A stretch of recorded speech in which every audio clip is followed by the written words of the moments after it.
How do granular lockdowns, especially as they put the emphasis, the responsibility, the burden on LGUs, how does that work? How does that sync with your efforts to reopen the tourism sector? At least with the granular knockdown, it's not like the whole destination or whole province that will be on an ECQ or an ECQ. Well, that's why what we're doing is we're making sure, like as of 2 days ago, we've already vaccinated 97% of all the tourism workers in NCR. So may mga 3% pa, most of them are just work from home or wala pang medical certificate from their doctors. But yun na lang ginagawa natin. Ang maganda dito, if granular lockdown, you just don't lock down the whole NCR. At least baka pwede na mag-restart yung tourism. We can finally open restaurants. Like at least sa mga DOT accredited restaurants, close to 100% vaccinated na rin yung mga sa DOT accredited restaurants. But of course, that when you talk about restaurants, that's voluntary. We're still looking at yung hotels, at least 97%. And any person you see, whether in a quarantine or a staycation hotel, fully vaccinated na siya. And that's what we're doing also in the other tourist destinations. In Boracay, by this month, we will have vaccinated 73% of the tourism workers.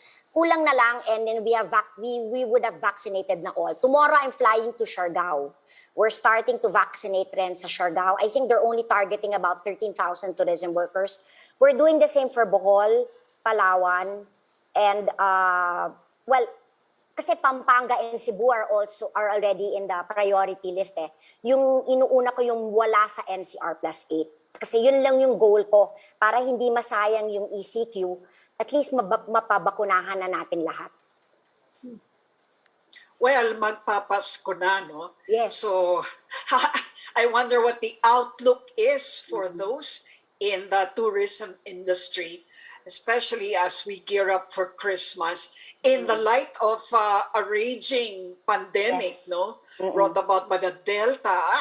How does it look? Are they really optimistic that this will all be over by the Burr months? Yeah, we just finished an IATF meeting today, and as we always say, we always listen to the doctors. So we're hoping, kami naman ang kami ni Secmon especially, basta vaccinated sana, will be allowed to sana restart yung mga restaurants, etc. But of course, the last say is always the doctors. So, pero yun na nga, we're hoping kasi ngayon naman at least hindi nasasayang yung oras na papabakuna na lahat. Dati actually before the ECQ, 50% lang ang vaccinated. So naakit natin yan. So yun ang pinupush namin. Sana when hindi na masyadong full yung ating mga hospitals, yung ICU, we can talk about yung how about a restaurant na lahat naman fully vaccinated? Can they reopen? We're looking at that. Pero at the end of the day, it's still the doctors that have the last say. But you mentioned yung example ng Boracay, as you said, at least 70% doon ng mga workers vaccinated. Now, do you see that becoming a standard Yes, and it should a be. mandate from the DOT? It's actually, our mandate actually is really just to promote tourism. Ito lang kasi, I thought kasi, di ba, humihiling sila ng bakuna. Eh, unfortunately, di ba, yung priority is NCR plus 8. Pero like Boracay, Palawan, Siargao, Bohol, wala siya sa priority. So humiling ako kay Sec Charlie at kay Sec Vince. Ito lang naman yung active tourism workers ko. Walang vaccination hesitancy kung pwede. Kasi para hindi masayang habang no tourism ngayon, you'll use the time na bakunahan na lang lahat, di ba? Para when we finally reopen, who knows? I actually have been talking to Dr. Salvania. Baka sabi ko, baka naman pwedeng pag-vaccinated na lahat. Baka naman pwedeng hindi na, wala ng quarantine. He said he's open to it daw. But at least may light at the end of the tunnel, yung hindi pwede. So yun ang ginagawa na lang natin. It's actually not our mandate, pero well, kailangan lang eh. Kasi we have to help our tourism workers kasi kawawang-kawawa na talaga eh. Ma'am Luchi, would you believe, sunod-sunod kasi yung mga trade shows that we've been attending pa rin. Some, syempre, yung mga participants local, they're here lang. Alam mo, they want to come. Except, there are two problems. Yung quarantine dito, at pagbalik nila, may quarantine ulit. Like, for example, in South Korea, even if, let's say, I succeed na walang quarantine ng fully vaccinated, pagbalik daw nila doon, may 14-day quarantine pa rin sila.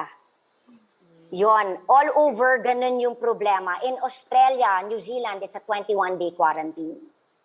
But a lot of them are still not accepting tourists. It's only in Asia, that's Phuket, that's accepting na fully vaccinated, na no quarantine.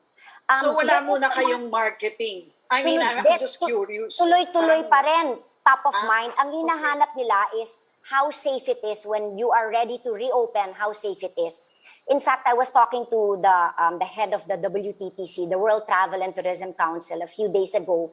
And she was quite surprised when I said that at least in NCR, 97% vaccinated. First, importante sa kanila yon na vaccinated yung mga tao. And we have the WTTC Safe Travel Stamp. Yon, ibig sabihin, hindi lang local, but pumasa yung safety mo, world standard. So we have to, hindi naman kasi pwedeng you cannot market eh. Kasi baka maiwanan tayo. Tuloy-tuloy yung... Out of sight, out of mind. Yes, out of sight, out of mind. Tuloy-tuloy pa rin yan. We have attaches. We are telling them na we are ready. Ito, this is what we're doing. We are vaccinating. Yun yung labanan ngayon eh. It's vaccination of the tourist site.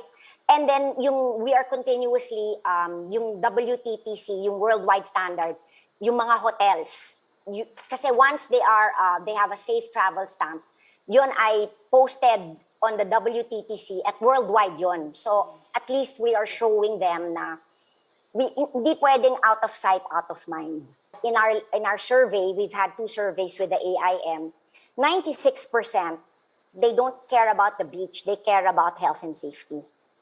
So, yon, that's why, and lalo na pag vaccinated, ngayon daw, when I talk to the hotels, and even the restaurants, palagi daw tanong ng customers, vaccinated ba kayong lahat? So, yun na yung labanan ngayon eh, kung vaccinated lahat. Do you have any new programs? Do So you have far, any programs for the rest of the year?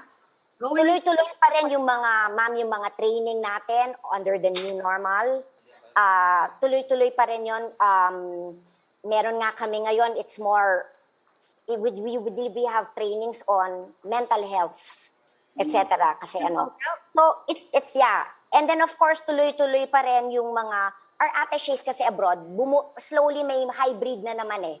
So they've been going, tuloy-tuloy pa rin yung promotion, but tuloy, we're still focusing on the working capital loans. Financial assistance, nakapagbigay na tayo ng 620,000 for under Bayanihan 2. Ngayon, this is what I'm surprised with.